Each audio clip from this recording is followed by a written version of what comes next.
Добро вечер од продукција Скок, добро вечер од нашето студио со нашиот нов сувенир, иако фудбалски зборуваме за ракометна тема. Балон д'Ор е фудбалско признание за најдобрите во светскиот фудбал. Вечерва овој Балон д'Ор, продукција Скок и YouTube канал Доргутов го доделуваат на ракометната македонска репрезентација на селекторот Кирил Разаров и неговите избраници како знак на поддршка во ова борба со најсилните на европскиот континент, на европското ракометно првенство во Данска, Норвешка и Шведска. Заслужува Кирил Лазаров, заслужува македонската ракометна репрезентација и сите оние околу неа и оние што играат и оние што се околу неа во раководството, бидејќи 8 пати поред Македонија игра на европско првенство од вкупно 9.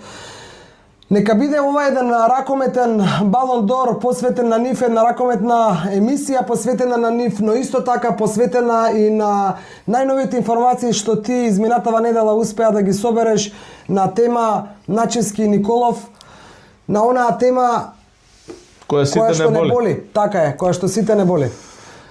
Одиме со еден джингл и продолжуваме. Ѓорѓе Начевски и Славе Николов беа тема во изминативе 7 дена, некако како погласна тема од онаа што требаше да биде, а зборуваме за македонската ракометна репрезентација и настапот на европското првенство. Истражуваше нешто. Да. Очигледно е дека осмото едно подруго учество на македонската ракометна репрезентација предизвикува енормно голем интерес во ракометниот европски свет, да не речеме во ракометниот свет воопшто секаде, и на некој начин тоа е малку можеби моја лична перцепција, меѓутоа и она што го анализирам, читам, како на многумина да почнува да им станува Македонија камче во чевелот. Зборуваме за ракометна Македонија кога се во прашање сите овие успеси и доаѓа она фрапантна суспензија на судиите Николов и Начевски, за која се уште нема детали, објаснување и образложение, иако еве ние убаво го најавивме ќе имаме некои нови детали кои ќе ги изнесеме во продолжение на емисијата. Тоа што мене ми боде очи, или тоа камче во чевелот што мене ме притиска кога се Николов и Начевски во прашање, е одекна како атомска бомба веста дека се изфрлени од ЕХФ и дека нема да бидат на престојното европско првенство, затоа што нели има инсинуации околу тестовите за подготовка кои што требале да ги дадат на ЕХФ, за да може ЕХФ да види дека они се подготвени. Некако многу силна, многу вознемирувачка вест за нашиот спорт, ама некако низ неделава некако веста не беше обработена, немаше за нејзе изјави, немаше што точно се случило, никој како да не бркна во ЕХФ, во РФМ, така, за да малку повеќе излезе, а и самите Начевски и Николов останаа воздржани, предпоставувам со причина. Ќе видиме нели во продолжение што се случува и како се случува. Очекувам дека ќе има и од нивна страна реакција, најверојатно чекаат некое официјално нешто од ЕХФ во врска со тоа. Ајде да почнеме на самиот старт. Многу се ангажираше, зборуваше со многу луѓе изминативе денови, иако фудбалот е силната страна, ракометот некако те вознемири и тебе веста и проба да дознаеш што е вистината. Луѓето, оние кои се аналитичари, се расположени за разговор и суштината на оно што ја го прецепирав како конклузија на сите оние 5-6 разговори водени со повеќе луѓе надвор од Македонија отколку луѓе во Македонија, велат дека одлуката сепак мора да биде базирана на некакви аргументи, на некакви објаснувања, детали или не знам што, и веројатноста дека има тука некои нелогичности е сега повторно во игра. Но предпоставувам дека нема да откриеш имења со кои што се зборувал. Не. Но на англиски беше зборување. Можам да кажам дека зборувал со наши луѓе кои се во Македонија и кои работат во ракометот и надвор од Македонија, зборувал со луѓе кои не се македонци, а кои го знаат ракометот и кои ги знаат македонските прилики. Едноставно луѓето се изненадени зошто се тоа доколку сепак е така, а веројатно, еве, останува времето да покаже дека, условно кажано, снимките направени под сонце или под дожд не се исти, меѓутоа дали се снимени во исти ден или се снимени во два различни денови, тоа ќе покажат експертизите и нивните луѓе надлежни за тоа. Факт е дека Начевски и Николов нема да судат и тие се најмногу оштетена и ракометна Македонија. Но она што е најинтересно во целиот случај е дека еден врвен ракометен експерт кој многу добро генерално ги познава сите прилики, ми вели во стил: Mr. Доргутов, can I ask you something because you are understand the football game very nice, very. Доргутов, може ли да те прашам нешто, бидејќи разбираш фудбал многу добро? Добро? Дали во фудбалот е поважно судијата да знае да го процеди моментот на пеналот, на досудениот пенал, на доделениот жолти картон? За фудбалот те прашува, знаејќи дека следиш фудбал, за да ти одговори. Или дали е поважно да трча? И јас тука некако успеав да се снајдам во видувајќи ја таа техниката на вар, дека тоа многу им лесно на судиите. Во ракометот има вар. Има вар, меѓутоа во ракометот ситуациите многу брзо се случуваат и одлуките се носат не во дел од секундата, во делот од секундата. Така. И во таа насока... Што сака да каже? Што те прашува, што е поентава? Поентава е дека Николов и Начевски се врвни судии, кои ги носат одлуките во последните секунди или во решавачките моменти кога се крши резултатот, и никогаш во минатото, може би 10 години, не направиле кардинална грешка во проценката на ситуацијата и во донесување на одлуката на самиот терен. Човекот дава поддршка на нив како квалитетна судии, кои што можат да дадат во делот од секундата. И буквално ми вика: и што мислиш ти, дека е многу важно дали може да ги истрчаат нормите и дека паднале со задоснување за 3 секунди. Ја останам со зината уста и не знам што Сака да каже, ако може да одсудат тоа што треба да го одсудат во делот секундата, и е правилно, и не е грешка, и не е никој оштетен, и да оманале, условно кажано, на тој кондиционен тест, не е толку трагично. Ама па добро, па сега од една страна е така, од друга страна правилата се правило. Правилата се правила, добро го отвараш и ова, истото ја го поставив, а ако се огрешили, ние кажавме во нашата прва емисија. Да, ако се огрешиле, ќе бидат санкционирани. Дека ќе бидат санкционирани, ќе има осуди од македонската јавност и од... Малку кратко само една реченица. За сите оние што коментиравте, ете и ви благодарам за гледаноста на емисијата посветена на Николов и Начевски, и благодарности за коментарите што ги споделувате, односно вашето мислење што го споделувате со нас јавно и недвосмислено, но сакам да потенцирам дека нашиот став воопшто не е заштитнички навивачки по секоја цена. Да. Ние реагираме на начинот на кој што тоа е сторено. Значи, на времето кое што го имала ЕХФ да реагира, а не реагирала. Зборуваш ли на таа тема? Точно на таа тема зборував, и необјасниво е динамиката на донесување на одлуката од, условно кажано, надлежните органи во ЕХФ, иако ми потврдија дека таму навистина функционира системот one man show. Тоа е не велам судиска организација, дека не е мое или наше да го коментираме тоа дали е исправно или не е исправно, дали може поинаку или треба така, меѓутоа споделуваме информација дека ЕХФ функционира на тој принцип. И дека одлуката не е образложена од тие причини. Значи со детали и аргументирана ставена. Од кои причини па некако не? Затоа што one man show ја донесува одлуката.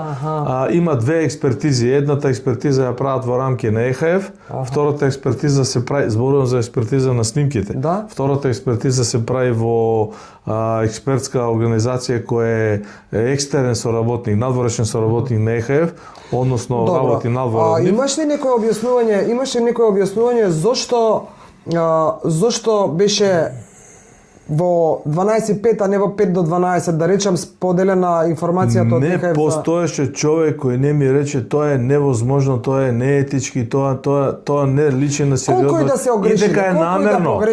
Намерно е? Намерно е направено така. Значи, намерно е направено за да се направи деструкција на македонскиот ракометен свет.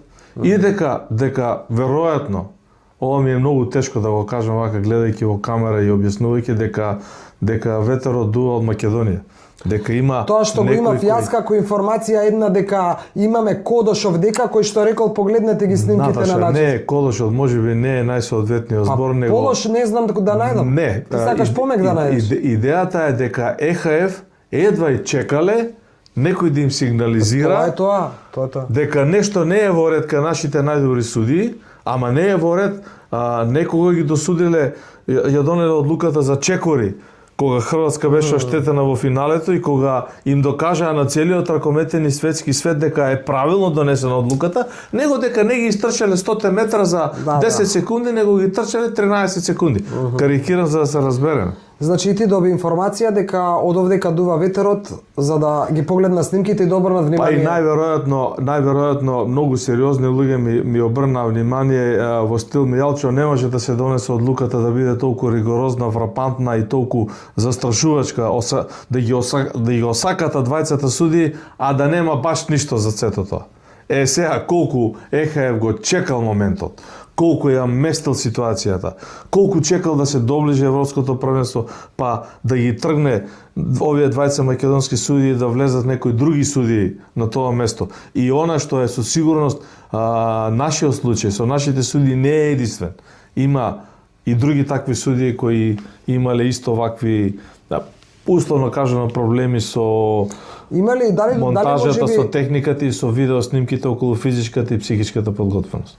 Па за психичката не знам, најверојатно физичката они така го кондицијската. третираат, така ми беше објаснато, јас не можам да ја го пренесувам како Дали доби или имаш информација можеби за ова европско првенство дали се единствени суспендирани или тие тоа што го имало за што не истрчале луѓе или што имале направено некои малверзации околу снимките се од минатото? Значи тука е нетранспарентноста на ЕХФ, никој не го знае тоа, а неофицијално постојат и други судиски парови кои многу повеќе денови наназад од почетокот на Европското првенство биле информирани дека не ги задоволуваат критериумите за да судат. Значи да заклучам, ако добро разбрав и за мене и за гледачите, намерно е направена намерно е суспендирањето направено на самти почеток на Европското Значи прецизно, јасно, недосмислено. Одлуката е дистрибуирана, официализирана, станата транспарентна на 10 јануари. Уште полошо е, и тоа ми го скрена овие, како да ги кажам, луѓе кои добронамерно ме брифираат за да ми помогнат, не значи дека се во право, дека е намерно направена во сабат. И недела. Де факто, ако се губат некој ден-два, излегува дека одлуката е донесена 3 дена пред почетокот на Европското првенство. Понеделник, вторник и среда. Бидејќи едно само да кажам да споделам, УЕФА и ФИФА сабота и недела не работат. А ЕХФ и ИХФ? Не знам. One man show ако е? Не знам. Ајде, имаме уште, јас верувајте дека и јас не ги знам деталите од тоа што го истражуваше Другутов на тема ракомет. Нешто знам, нешто не знам, но во секој случај во интерес на вистината продолжуваме да ни дораскажеш што све друго имаш дознаено, ајде да кажам, но одиме после джинглот. Со 8 европски првенства едно по друго, а вкупно 9, факт е дека македонската ракометна репрезентација е најуспешна македонска репрезентација во било кој спорт и на било кое поле спортско во Македонија. Исто како што е факт дека Славе Николов и Ѓорги Начевски се најдоброто нешто што излегло од македонската ракометна кујна кога е судењето во прашање, кога се светските, европските првенства, олимпијадите, Лига на шампионите, таму, не знам, најдобрите 4 така натаму. Но, исто така е факт дека ЕХФ и мудри Клоца без да извади нешто на масата вака и да каже еве заради ова и мудираме Клоца. Тоа е најголемиот Сакам да направиш малку паралела воден од искуството што го имаш во фудбалот огромно.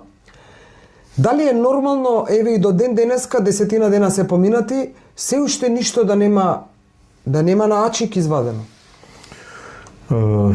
Има ли правда, мајка? Најсимптоматичната ситуација околу ова драстична суспензија, ова осакатување, јас пак ќе кажам не само на удар на Ѓорги и на Славе, ова е удар и на македонскиот ракомет, на Македонската ракометна федерација, удар на македонскиот спорт. Зборувам сега удар од аспект необразложено, неаргументирано, не на време донесено, не е подкрепено со некој службен официјален орган со неколку подписи, не стои некој силен човек за тоа. Иако пак ќе повторам низ разговорите кои ги имав деновиве со ракометната фела Ива Македонија, повеќе надвор од Македонија, вела дека никој не би се дрзнал да донеси така драстична одлука, иако не е подкрепена и е така, условно кажано, избрзана и донесена во предвечерието на Европското првенство, ако не постои тука ништо. Значи, луѓето со кои што се зборувал, на некој начин ти кажуваат дека има. Нема кој ги прашам, дали сте сигурни? Ништо не е сигурно. Што е сигурно ако не е ништо?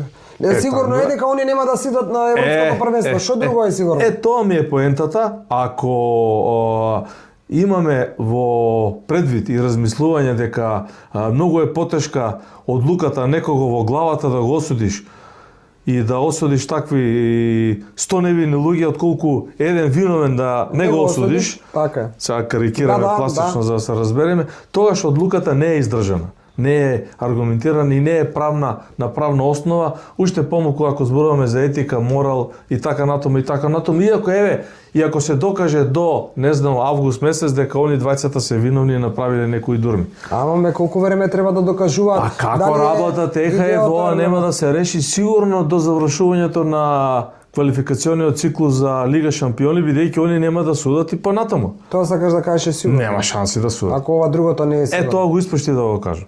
Значи стапот е ударен и суспензијата ќе си важи до понатаму. Тоа е една проформа, една цака која се применува и во многу други спортски асоциации. Значи има суспензија на одреден фудбалер, ракометар, клуб, фудбалски функционер, ракометен функционер и суспензијата си стои додека не решат надлежните органи. Сеп Блатер беше суспендиран 3 години. Го ослободија од обвинението после 6 години. Ама тие 3 години ништо не работеше, за да се разбереме. Да. Што сакаме да кажеме. Не, види, едно е сигурно, ако некои работи не се сигурни, и ако ЕХФ не е сигурна, па се уште нема дадено начик околу судиеве, едно е сигурно дека со ова се става крај на кариерите на Ѓорги и на Славе. Најверојатно. Затоа што нивната возраст е таа каде што они беа во залезот на својата судиска кариера. И јас пак ќе кажам, без оглед на се и без оглед на тоа што ЕХФ ќе понуди во своја одбрана за начинот и пресудата што им ја даде во очи Европското првенство, Славе и Ѓорги ќе останат најдоброто нешто од ракометните, од како ракометни суди излезано од овие простори. Па знаеш, тоа е вистината дека тие се навистина нашето најдобро судиите и ако е нешто веројатно сигурно, како што велиме дека ова не е сигурно, сигурно е сега малку пластично и малку на шега дека ние ќе играме со Романија и Португалија, ми се чини, Сигурно, тоа е сигурно. Тоа е сигурно. Се сеќаваш на еден муабет, си ми го кажувал еден муабет со Џаро на времето, ќе те потсетам само кратко, кога си требал да одиш на не знам кое светско првенство. Вели во Џаровски славниот. Што е сигурно, на тоа ме потсети сега. Џаро, можеците да зборуваат, вечен помен за него и слава. Секогаш ми велеше, Мијалчо, кај ќе одиш во Јапонија? Викам, да, колку пари имаш? Имам, Џаро, 5-6 евра. Аха, добро. И кај се пари? Ке ми даде Митре Трајче, фактурата е пратена кај Станко, тој генералниот директор на таа фирма веќе рече ќе ја плати. И Џаро се смее и вика, колку пари имаш кај тебе во джепот? И ја викам, па имам. А и колку имаш? Ја викам, 1000 евра. Со 1000 евра ќе одиш во Јапонија? Не, бе, Џаро, малку са. Толку имаш. Тоа е. Колку пари имаш во джебот, толку имаш, така да каже. Така е, другото ништо не е сигурно и апропо тоа, несигурна е одлуката на ЕХФ, на ништо не се потпира, несигурна е дали Џоле и Славе можат да продолжат да судат во Лига шампиони во продолжение или на некој друг светски европски турнир, А најсигурно е дека тие нема да судат на Европското првенство и дека ова се рефлектира врз целокупната атмосфера во ракометниот свет. Јас само сакам да го кажам и ова, колку големо значење има и колку се сложувам со тебе во чувството што го имаш дека некому сме камче во чевелот. Замисли само пластично вака да го кажам, да го објаснам низ прости зборови. Имаш своја ракометна репрезентација која што игра на Европско првенство и имаш своји ракометни суди, зборам македонска ракометна репрезентација, македонски ракометни суди. Македонската ракометна репрезентација игра против, не знам, сега против Данска и судат пољаци. Карикирам. Играат против Германија, не е битно, судат швеѓани. Ама од друга страна, па имаш македонски ракометни суди кои што и судат на репрезентацијата од која што доаѓа тој судија нас што ни суди. И колку тука можеби никој не размислувал во тој правец, а има вистина и е реално да биде така, условно кажано, швеѓанецот ќе внимава малку како суди на Македонија, зборувам да суди реално и коректно и да не оштетува, а во ракометот е тоа многу дозволиво да кажам условно. На границата така, на линијата е тенка. Затоа што може да се случи нашите македонци, а тоа беа Славе и Ѓорги, да судат на неговата репрезентација, па малку ќе се плаши. Колку сме ние сега осакатени, сакам низ овој пример да потенцирам, иако имаме уште други двајца ракометни судии кои што на ова европско првенство за прв пат Македонија, извини, за прв пат Македонија ќе имаше два ракометни пара на европско првенство. Два. За прв пат во историјата на државата, покрај Славе и Ѓорги, требаше да биде и другиот пар. Евидентно е дека ракомет на Македонија е трн во око на многумина. Мене ме плаши тоа од аспект на психолошката подготвеност на нашите ракометни јунаци, на Кире Лазаров, на стручниот штаб, на ова спротивставување во конгломератот на сите односи кои го нуда тоа европско првенство. Се игра ден за ден, има повреди, измореност, физичка подготвеност, судиска грешка која може многу психолошки да се одрази. Не сакам да кажам, нема кој да не заштити, а имаме квалитет. Значи, апсолутно, македонска ракометна репрезентација да игра 8 пат едно по друго на европско првенство, тоа е за секоја почит и респект. Абсолютно. И овој Балон д'Ор, условно кажано, го заслужуваат. Затоа рековме дека е така. Добро, види, Македонија сакале да признаат другите љубители на другите спортови, сакале да признаат или не, ракометот е спорт број 1 во Македонија, а тоа го покажува само по себе ова претходно што го кажа, за колку пати играме и така натаму. Но ете јас непосредно... Само се извинувам, реално изборување за пласма на европско првенство низ циклусот на квалификации. Значи така, нема файл карти, нема попуст, нема милост. Можеш да го поминеш тој квалификационен циклус, да се испотиш, да се измориш и да стигнеш на европско првенство. Да, еве официјална информација дека Македонија е трета ракометна, можеби нешто ќе треснам глупо, сега ќе ми простите, бев одсат на изминативе неколку денови од државава, но ми излезе како информација дека по најновото рангирање сме негдека во самиот врв на ракометни сили, благодарение и на ракометните екипи, како Еврофарм Пелистер, како Алкалоид и Вардар, и да не заборавам некој, значи врз база на, врз база на нивните резултати Македонија е многу високо меѓу првите три, ако не се лажам, дека го прочитав, ама велам не успев да обрнам доволно. Добро, тука најверојатно има коефициенти кои се бодуваат, рангираат, се прави тој сублимат на резултатите и на клубски план и на репрезентативен план. Да. Сето тоа носи рейтинг и бодови. Ние сме имале од секогаш ракометни имиња, ние сме имале од секогаш ракометни силни момчиња. Да веруваме дека и на ова престојно европско првенство, ајде осакатени затоа што нема да бидат Начевски и Николов таму, со поддршка во грб, чисто како тоа дека се македонци, и да веруваме дека ќе успееме барем да се представиме во добро светло оваа млада репрезентација во избор на Кире Лазаров, дека ќе направи некој чекор повеќе можеби од реалните можности, и можеби ви звучам неоптимистички или песимистички, не е така на вистина, но сакам да споделам во пресрет на надпреварот против Данска, кој што малтене ќе биде, ќе се игра во исто време додека ќе оди и нашата емисија, оваа емисија, да споделам дека посакувам да не се избрукаме против данците вечерва, затоа што се навистина многу силни и ова не е фудбал, ова е ракомет, не можеш тука да се затвориш и да успееш да не примиш гол или ако примиш да примиш еден. Значи квалитетот може да дојде многу до израз со голема разлика. Не сакам да се случи тоа, но мојата прогноза не е победничка за овој прв надпревар. За другите ќе зборуваме во деновите што следуваат. Ќе видиме.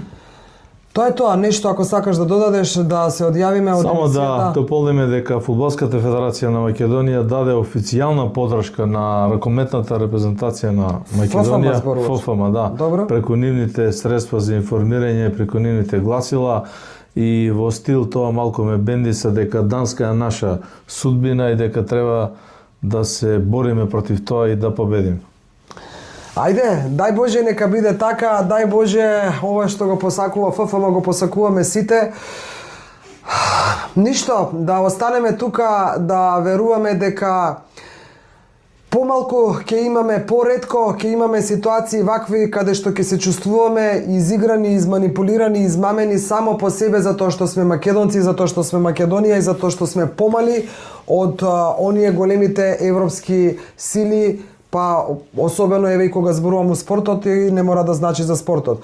Нека се решаваат работите, ако грешиме ќе бидеме санкционирани, тоа е факт, но барем да имаме реално објаснување за тоа и да го прифатиме и да тераме напред, да продолжиме напред. Тоа е тоа, Нема застанување, ракометот оди напред, ќе видиме како ќе одат надпреварите и очекуваме, посакуваме и оптимисти сме македонската ракометна репрезентација и да влезе во тој втор посакуван круг на ова европско првенство.